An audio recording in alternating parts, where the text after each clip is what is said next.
Yes big TV digital ఎక్స్క్లూజివ్గా మనం చూస్తున్నాం. ప్రపంచ దేశాలకు చైనా బిగ్ షాక్ ఇస్తోంది. చైనా అంటేనే ఎప్పుడు ఏ రకంగా ఎటువంటి షాక్ ఇస్తుందో ప్రపంచ దేశాలకు అనేది ఒక ఉత్కంఠ ఉంటుంది. ఎందుకంటే మనకు అనుభవాలు ఉన్నాయి. కరోనా అనేది ప్రపంచాన్ని ఎట్లా కుదిపేసిందో మనం చూసాం. ఆ కరోనా వచ్చిందే చైనా దగ్గర నుంచి. సో అటువంటి చైనా దగ్గర నుంచి ఇప్పుడు ఏకంగా ఒక మహా అణుబాంబు ఆవిష్కరణ జరిగింది. సో ఇప్పుడు ప్రపంచ దేశాలకు చైనా ఏం చెప్పాలనుకుంది? ది మోస్ట్ డేంజరస్ DF-5B అనేటువంటి అణుక్షిపణిని చైనా ఆవిష్కరించింది. సో ఇప్పటికే ఇరాన్, ఇజ్రాయెల్ ఈ యుద్ధం కొలిక్కి వచ్చింది. దాదాపుగా యుద్ధం ముగిసింది. ప్రపంచ దేశాలన్నీ కూడా ఒక శాంతి మంత్రం పఠిస్తున్నటువంటి ఈ సమయం వచ్చింది అని అనుకుంటున్నటువంటి ఈ పరిస్థితుల్లో చైనా ఎందుకు మరి సడన్గా ఆవిష్కరించింది? DF-5B అనేటువంటి అణుక్షిపణిని ఆవిష్కరించి ఏం చెప్పబోతోంది? సో ప్రపంచ దేశాలకంటే ఇది డైరెక్ట్గా ఆర్ ఇండైరెక్ట్గా అమెరికాకి వార్నింగ్ చైనా ఇస్తుంది అని అనుకోవడం కోసమా? ఎందుకంటే మొన్న అమెరికా ఇజ్రాయెల్ వైపు నిలబడింది, ఇరాన్ పైన బాంబులు వేసింది, ఇరాన్లోని అణుస్థావరాలన్నింటినీ కూడా ధ్వంసం చేయడం మనం చూసాం. సో ఇప్పుడు చైనా ఏం చెప్తోంది? అమెరికాకు ఏమైనా వార్నింగ్ ఇస్తోందా? అమెరికాని కట్టడి చేసే ప్రయత్నం చేస్తోందా అన్నటువంటి దానిపైన సర్వత్రా చర్చ సాగుతోంది. ప్రపంచ దేశాల్లో చర్చ సాగుతోంది. ప్రపంచ దేశాలకు చైనా ఒక బిగ్ షాక్ ఇస్తోంది. దీనివల్ల DF-5B అణుక్షిపణిని ఆవిష్కరించడం ద్వారా ప్రపంచ దేశాలకు ఏదో చెప్పబోతుందా? ప్రధానంగా అమెరికాకి ఏదైనా చెప్పబోతుందా అనేటువంటి చర్చ సాగుతోంది. అయితే ఈ DF-5B అనేటువంటి అణుక్షిపణి దాని యొక్క సామర్థ్యం ఎంత అంటే రెండో ప్రపంచ యుద్ధం అనేది ప్రపంచాన్ని ఎంత అతలాకుతలం చేసిందో మనం చూసాం. సో రెండో ప్రపంచ యుద్ధంలో హిరోషిమా నాగసాకి పైన వేసినటువంటి అణుబాంబు కంటే DF-5B 200 రెట్లు శక్తివంతం. అంటే ఒకసారి దాని శక్తిని ఊహించడం కూడా మనకు కష్టమవుతుంది.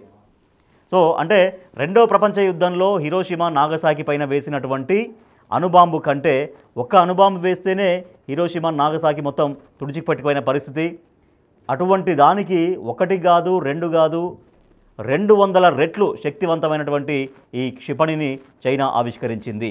సో ఒకసారి దీని యొక్క సామర్థ్యం కూడా మనం చూస్తే DF-5B క్షిపణి రేంజ్ ఎంత అంటే 12,000 కిలోమీటర్లు. సో 12,000 కిలోమీటర్లు అంటే దాదాపుగా ఏ దేశం దాకానైనా కూడా దాన్ని ప్రయోగం చేయొచ్చు.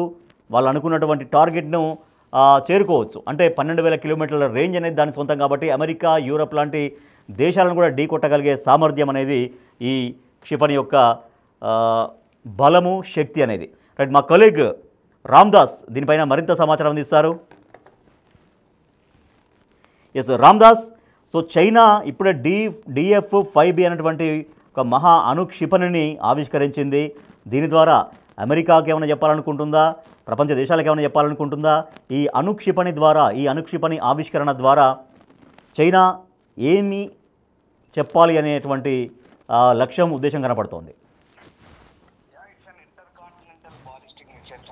ఖండాంతర బాలిస్టిక్ క్షిపణి. దీని ద్వారా చైనా అనూహ్యంగా తన శక్తిని భారీగా పెంచుకునే ప్రయత్నం చేస్తోంది. ముఖ్యంగా దక్షిణాసియాలో చైనా ఇప్పటికే గట్టిగా బలపడుతుంది. ఇదే అంశాన్ని కూడా అటు అమెరికాతో సహా పశ్చిమ దేశాలన్నీ కూడా కొంత ఆధిపత్య ధోరణి కనబరిచే వ్యవహారంలో ఇక్కడ చైనా వాళ్ళను మించిపోయిందని చెప్పాలి. ఎందుకంటే రక్షణ రంగానికి సంబంధించి చైనా ఎప్పటికప్పుడు అప్డేట్ అవుతున్న పరిస్థితి, కొత్త క్షిపణులను తయారు చేస్తుంది. అలాగే అణువార్ హెడ్లను కూడా చైనా ఇప్పటికే అమెరికా, బ్రిటన్ తర్వాత ఆ స్థాయిలో అణువార్ హెడ్లను కలిగి ఉంది. అంతేకాదు వాళ్ళకి మించి కూడా అణువార్ హెడ్లను తయారు చేస్తుందని చెప్తున్నారు. సో ఈ నేపథ్యంలో తాజాగా ఈ DF-5B రేంజ్ బాలిస్టిక్ మిసైల్ ఏదైతే ఉందో ఇది దాదాపుగా 12,000 నుంచి 15,000 కిలోమీటర్ల రేంజ్ గా చెప్తారంటే ఒక్కసారి మనం ఊహించుకోవచ్చు. ఇక్కడ దక్షిణాసియా నుంచి గురి పెడితే అది ప్రపంచం అంతా బహుశా చుట్టొచ్చే అవకాశం ఉంది. అంటే యూరప్ కావచ్చు, నార్త్ అమెరికా కావచ్చు, అలాగే వాళ్ళ టార్గెటెడ్ దేశాలు కొన్ని పశ్చిమ దేశాలు ఏవైతే ఉన్నాయో వాటన్నింటినీ కూడా టార్గెట్ చేసే ఛాన్స్ కనిపిస్తుంది. సో మొదటిసారిగా చైనా ఈ DF-5B క్షిపణి సంబంధించినటువంటి అంశాలను అయితే ఎస్ రామ్దాస్, ఇప్పుడు మొన్నటి దాకా మనం చూసాం ఇరాన్ ఇజ్రాయెల్ యుద్ధం మనం చూసాం. ఇరాన్ ఇజ్రాయెల్ యుద్ధం అనేది సరే ఎప్పుడే ఒక శాంతి బాటకు వచ్చింది, ఒక తగ్గిపోయింది అన్నటువంటి ఒక వాతావరణం ఉన్న నేపథ్యంలో చైనా ఒకసారిగా అణుక్షిపణిని చూపించింది. అంటే ఎస్ అంటే మా బలం ఇంత, మా సత్తా ఇంత అనేది ఎందుకు ఈ సమయంలో ఎందుకు ఒక యుద్ధం అనేది నిన్న మొన్న జరిగిన యుద్ధం ఒక కొలిక్కి వస్తున్నటువంటి సమయంలో ఇప్పుడు చైనా దీన్ని ఆవిష్కరించడం అనేది? చైనా మొదటి నుంచి కూడా ఆధిపత్య ధోరణి ప్రదర్శించేందుకే ఇక్కడ ఆసక్తి చూపుతున్న పరిస్థితి కనబడుతుంది. ముఖ్యంగా అమెరికా పెద్దన్న పాత్ర పోషిస్తున్న నేపథ్యంలో అమెరికా దగ్గర అత్యంత అధునాతన ఆయుధ సంపత్తి కలిగి ఉందంటూ చెప్తున్నారు. మొన్న B-2 బాంబర్స్ ఏవైతే ఉన్నాయో, బంకర్ బస్టర్ బాంబర్ ఏవైతే ఉన్నాయో వాటిని ప్రయోగించడం ద్వారా అమెరికా తన ఆధిపత్యాన్ని చాటుకుంది. కానీ ఇప్పుడు చైనా అంతకు మించి, అంటే అణువార్ హెడ్లకు మించి ఇంకా దాదాపు అంతకు 500 రెట్ల సామర్థ్యం పైనటువంటి ఒక బాంబర్ ను తయారు చేసినట్టుగా ఇప్పుడు మనకు చెప్తోంది. సో ఇదే DF-5B. So China CCTV, China రాష్ట్ర ప్రసార సంస్థ ఏదైతే ఉందో దానికి సంబంధించినటువంటి అంశాలను కూడా వెల్లడించిన పరిస్థితి కనబడుతుంది. ముఖ్యంగా తైవాన్ నుంచి దక్షిణ చైనా సముద్రంలో సైనిక విస్తరణకు చైనా కావచ్చు, అలాగే పశ్చిమ దేశాల మధ్య, ముఖ్యంగా అమెరికా మధ్య ఈ భౌగోళిక, రాజకీయ, ఆర్థిక ఉద్రిక్తతలు అయితే ప్రస్తుతం కొనసాగుతున్న ఈ సమయంలో ఇది విడుదల జరిగిన పరిస్థితి కనబడుతుంది. దాదాపు 1500 కిలోమీటర్ల రేంజ్ చెప్తున్నారు. 4 మెగాటన్ల వరకు కూడా వార్ హెడ్ల మోసుకుపోయే సామర్థ్యం ఉన్నట్టుగా చెప్తున్నారు. సో ఇప్పటికైతే చైనా దీన్ని ప్రపంచానికి చెప్పడం ద్వారా అణ్వాయుధంలో కావచ్చు, లేదా ఆయుధ సంపత్తికి సంబంధించి కావచ్చు, తామే ముందున్నామని చెప్పే ప్రయత్నం చేస్తుంది. ఒక రకంగా ఇది బల ప్రదర్శనగానే మనం పరిగణించాల్సి వస్తుంది. ఇప్పటివరకు కూడా అమెరికా కావచ్చు, బ్రిటన్ కావచ్చు, ఫ్రాన్స్ కావచ్చు, ఇట్లాంటి అగ్రదేశాలు, పాశ్చాత్య దేశాలన్నీ కూడా ఆయుధ సంపత్తిలో ముందున్నాం, రక్షణ రంగ బడ్జెట్ లో ముందున్నామంటూ చెప్తున్నప్పటికీ ఎప్పటికప్పుడు అధునాతన ఆయుధాలను సమకూర్చుకుంటున్నామని చెప్తున్నప్పటికీ కూడా చైనా అంతకు మించే మేము ఉన్నామని చెప్పే ప్రయత్నం చేస్తుంది. ప్రపంచ దేశాలకు ఇది ఒక హెచ్చరికగానే భావించాలి. ముఖ్యంగా మొన్న మీరు అడుగుతున్నట్టుగా మొన్న జరిగిన యుద్ధానికి సంబంధించి ఇక్కడ ఇరాన్ ఇజ్రాయెల్ యుద్ధంలో ప్రధానంగా ఇజ్రాయెల్ కు పశ్చిమ దేశాలు సహకరించాయి, అమెరికా లాంటి దేశాలు సహకరించాయి. అండ్ నతాంజ్ లాంటి, ఇస్ఫహాన్, అలాగే ఫోర్డో లాంటి అణుక్షేత్రాలపై దాడి చేసినప్పుడు అమెరికా నేరుగా B-2 బాంబర్లను ఉపయోగించి వాటిలో ఉన్నటువంటి సెంట్రిఫ్యూజ్ లను కూడా ధ్వంసం చేసే పరిస్థితి వచ్చింది. అంటే ఇక్కడ అమెరికా మీద ఇజ్రాయెల్ ఆధారపడి అత్యాధునిక బాంబర్లతో, ఫైటర్ జెట్లతో బాంబింగ్ చేసిన పరిస్థితి. కానీ ఇక్కడ అణ్వాయుధాల విషయానికి వస్తే కనుక ప్రస్తుతం 11 దేశాలు ప్రపంచంలో అణ్వాయుధాలు కలిగి ఉన్నాయి. భారత్, పాకిస్తాన్, చైనాతో సహా అమెరికా, బ్రిటన్ ఇలాంటి కొన్ని దేశాలు కలిగి ఉన్నాయి. అందులో కూడా అణు వార్ హెడ్లు ఎవరి దగ్గర ఎక్కువ ఉన్నాయంటే ఇప్పుడు చైనానే అందరినీ మించిపోయిందనే ఉద్దేశం ఇక్కడ మనకు కనబడుతుంది. తద్వారా అగ్రరాజ్యం అమెరికాకి ఇది ఒక సూచనలు కావచ్చు, హెచ్చరికలుగానే మనం పరిగణించాల్సి ఉంటుంది. అంతకు మించి ఇది ఖండాంతర బాలిస్టిక్ షిప్ అని, అంటే ఇక్కడ చైనాలో కూర్చొని బటన్ నొక్కినా అమెరికా కాదు, యూరోప్ కాదు, ఏ ప్రాంతమైనా కూడా అంటార్కిటికా వరకు కూడా టార్గెట్ చేసే సామర్థ్యాన్ని ఇప్పుడు ఆ శక్తిను చైనా సంపాదించుకుంది. ఒకసారి మనం దీన్ని క్లియర్ గా చెప్పాలంటే హిరోషిమాలో, నాగసాకిలో వేసిన అణుబాంబు కంటే దాదాపు 200 రెట్లు ఎక్కువగా శక్తివంతమైనట్టుగా చెప్తున్నారు. సో ఆ రకంగా ఇది అంటే ఇప్పటికీ అమెరికాను మించిపోయింది. అమెరికాతో పోల్చుకుంటే చైనాలో ఈ సామర్థ్యం వ్యూహాత్మకంగా ఎక్కువగా మేము సంపాదించుకున్నాం అని చెప్పే ప్రయత్నం చేస్తుంది చైనా. సో అందులో భాగంగానే ఇప్పుడు చైనా ఇండో పసిఫిక్ ప్రాంతంలో ఈ ప్రదర్శన చేస్తుందని మనం చెప్పొచ్చు. Right, thank you Ramdas. ప్రపంచ దేశాలకు చైనా బిగ్ షాక్ ఇచ్చిందనే చెప్పాలి. మోస్ట్ డేంజరస్ అయినటువంటి DF-5B అణుక్షిపణిని చైనా ఆవిష్కరించింది. సో ఇది రెండో ప్రపంచ యుద్ధం అనేది ఎంత ప్రభావం చూపిందో ఇప్పటిదాకా కూడా ఇంకా హిరోషిమా, నాగసాకి పూర్తిగా కోలుకోని పరిస్థితి. సో హిరోషిమా, నాగసాకి అనేది ఇంకా పూర్తిగా కోలుకోలేదు ఇప్పటికంటే. రెండవ ప్రపంచ యుద్ధంలో హిరోషిమా, నాగసాకి పైన వేసినటువంటి అణుబాంబు కంటే ఈ DF-5B అనే క్షిపణి 200 రెట్లు శక్తివంతం. సో DF-5B క్షిపణి రేంజ్ ఎంత అంటే 12,000 కిలోమీటర్లు. 12,000 కిలోమీటర్లు అంటే చైనాలో కూర్చొని అక్కడ బటన్ నొక్కితే ప్రపంచ దేశాలు ఎక్కడికైనా కూడా తాము అనుకున్నటువంటి లక్ష్యాన్ని చేరుకుంటారు. లక్ష్యం మీన్స్ అంటే వాళ్ళు ఎక్కడైతే టార్గెట్ చేశారో, ఏ దేశాన్ని టార్గెట్ చేయగలుగుతారో ఆ దేశాన్ని నాశనం చేసేటువంటి రేంజ్ దీని సొంతం. అంటే 12,000 కిలోమీటర్లు అంటే చైనాలో కూర్చొని దాన్ని ఆపరేట్ చేస్తే, దాన్ని అక్కడ బటన్ నొక్కితే మొత్తం ప్రపంచ దేశాల్లో ఏ దేశాన్ని ఎంచుకుంటే ఆ దేశాన్ని విధ్వంసం చేసేటువంటి శక్తి దీనికి ఉంది. సో అమెరికా, యూరప్ వంటి దేశాలని కూడా ఢీ కొట్టగల సామర్థ్యం ఇప్పుడు ఈ DF-5B సొంతం. 3 నుంచి 4 మెగా టన్నుల అణు వార్ హెడ్ను కూడా దీనికి మోసుకెళ్లే శక్తి ఉంది. సో 3 నుంచి 4 మెగా టన్నుల అనేది మామూలు బరువు కాదు. సో అంత శక్తిని, అంత బరువుని ఆ అణు వార్ హెడ్ని మోసుకెళ్లేటువంటి శక్తి దీని సొంతం. సో DF-5B యొక్క క్షిపణి బరువు ఎంత అంటే 183 టన్నులు. సో ఇంత భారీ బరువు గలటువంటి DF-5B క్షిపణిని ఇప్పుడు చైనా ఆవిష్కరించింది. సో ఇరాన్, ఇజ్రాయెల్ యుద్ధం కొంచెం తగ్గుముఖం పట్టింది, దాదాపుగా ఆగిపోయింది. ప్రస్తుతానికైతే ఇట్లా విరమణగా ఉన్నటువంటి పరిస్థితుల్లో అంటే ఇప్పుడు ప్రపంచ దేశాలన్నీ కూడా శాంతి కోరుకోవాల్సినటువంటి సమయం ఇది.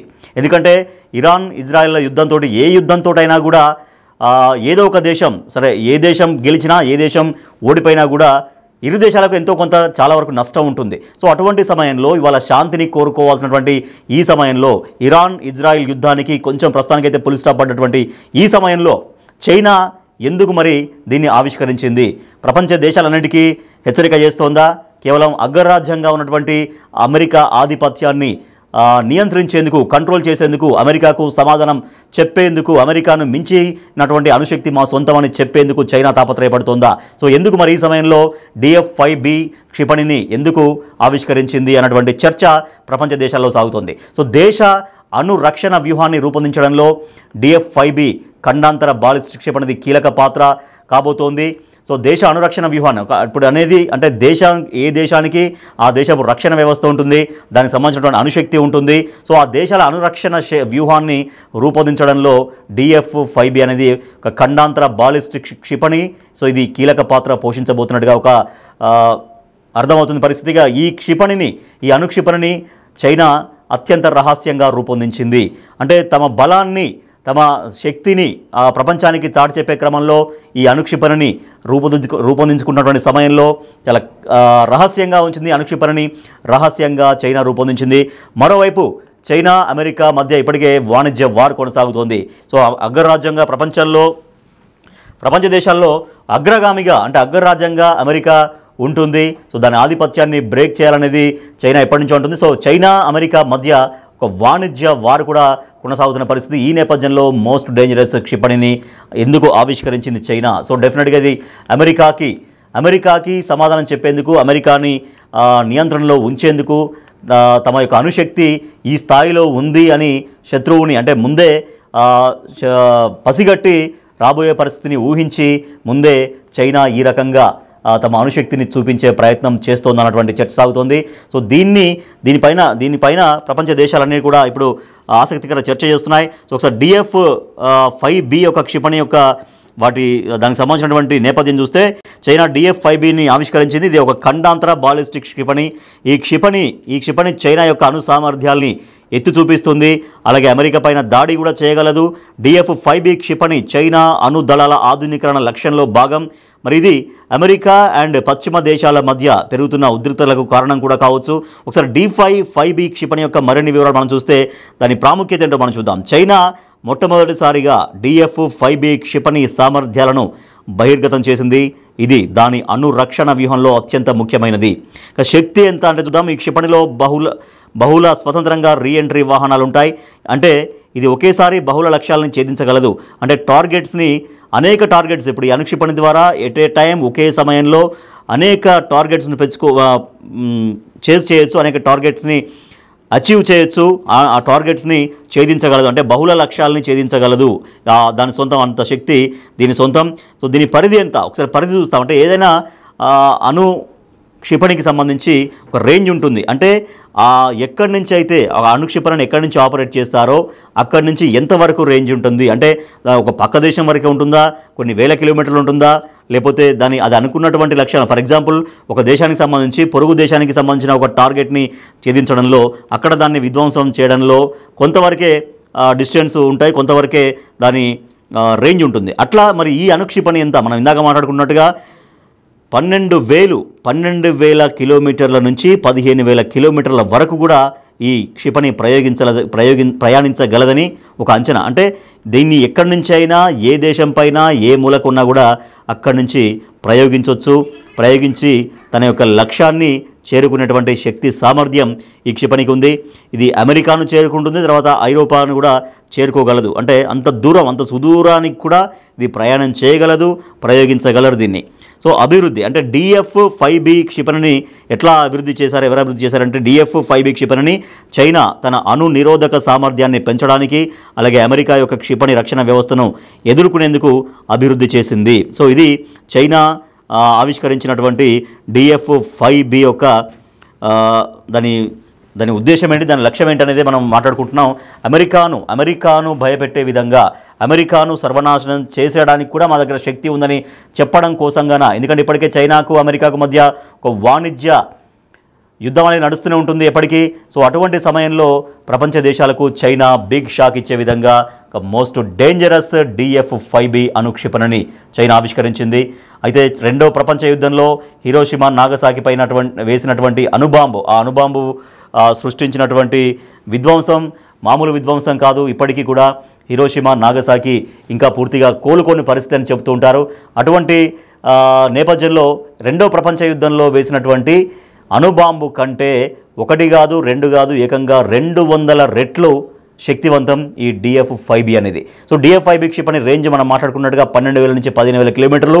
అమెరికా, యూరప్ లాంటి అటువంటి సుదూర దేశాలని కూడా ఏ ఖండాన్నైనా కూడా చేరుకోగలదు, ఢీ కొట్టగల సామర్థ్యం దీని సొంతం. 3 నుంచి 4 మెగా టన్నుల అణు వార్ హెడ్ను కూడా దీనికి మోసుకెళ్ళగలిగే శక్తి ఉంటుంది. దీని క్షిపణి బరువు 183 టన్నులు. దేశ అనురక్షణ వ్యూహాన్ని రూపొందించడంలో DF-5B ఖండాంతర బాలిస్టిక్ క్షిపణిది కీలక పాత్ర. సో ఈ అణుక్షిపణిని అత్యంత రహస్యంగా చైనా రూపొందించింది. మరోవైపు చైనా అమెరికా మధ్య వాణిజ్య వారు నడుస్తున్న నేపథ్యంలో మోస్ట్ డేంజరస్ క్షిపణిని చైనా ఆవిష్కరించడంతో ఇప్పుడు సర్వత్రా ఒక చర్చ సాగుతోంది. నెక్స్ట్ చైనా స్టెప్స్ ఎలా ఉండబోతున్నాయి అనే దానిపైన.